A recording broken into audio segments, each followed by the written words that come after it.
Hola, hola. Ahora vamos a ver el segundo ejemplo de equilibrio de una partícula. El problema dice así: si las porciones AC y BC del cable ACB deben ser iguales, determine la longitud mínima que debe tener el cable para soportar la carga mostrada si la tensión en este no puede superar los 870 newton. Esta es la carga. Este cable soporta una tensión de 870 newton. Bueno, ¿qué debemos de hacer? Debemos de dibujar primero el plano cartesiano. Entonces ahí vamos a descomponer nuestras fuerzas. Este va a ser el eje Y, este va a ser el eje X. Podemos trabajar con la mitad nomás, con esta mitad. Entonces podemos ver que este ángulo va a ser, por ejemplo, alfa. La longitud que tenemos aquí es 1,8 metros, que nos da el problema. Nosotros queremos hallar esta longitud.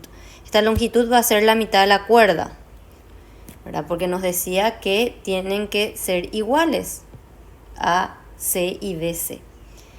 Entonces vamos a tener dos tensiones que van a ser igualitas. Esta le voy a llamar T. Aquí voy a tener T. Vamos a tener la componente en I, que va a ser TI. Como son longitudes iguales, acá arriba tengo L sobre 2. Abajo también vamos a tener L sobre 2. Lo que nos va a dar que los ángulos aquí van a ser iguales. Esta longitud nos muestra la figura, que también es 1,8. Lo que nos da una conclusión de que la tensión en I van a ser iguales. Entonces podemos eliminar.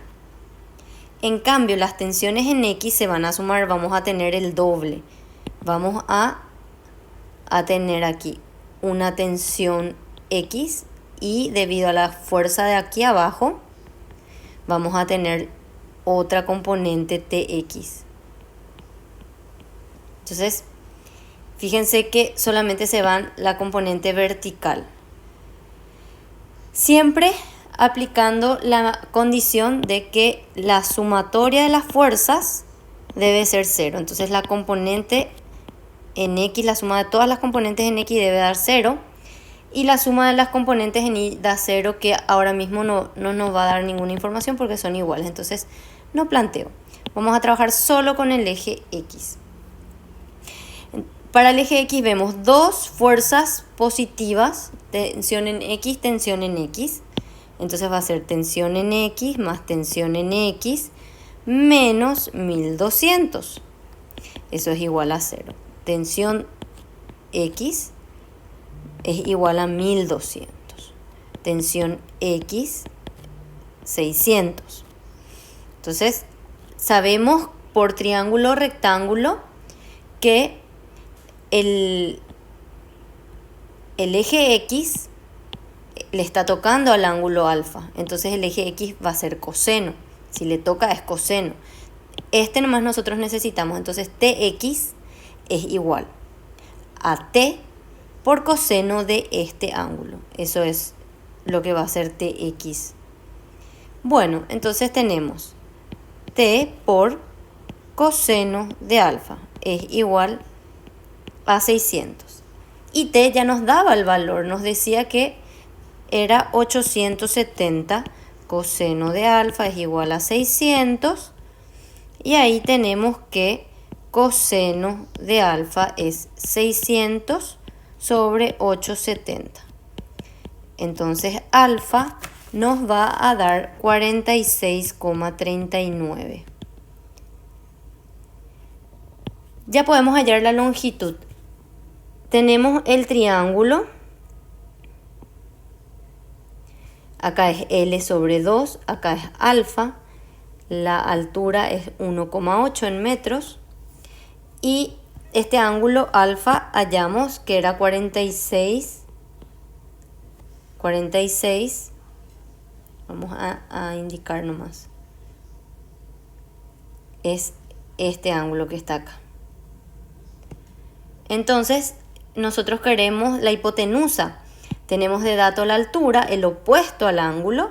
Entonces, esa función va a ser seno. Entonces, seno de alfa, pero alfa vale 46,39. Es igual a 1,8 sobre L sobre 2. Entonces, L sobre 2 nos queda 1,8 sobre seno de 46,39.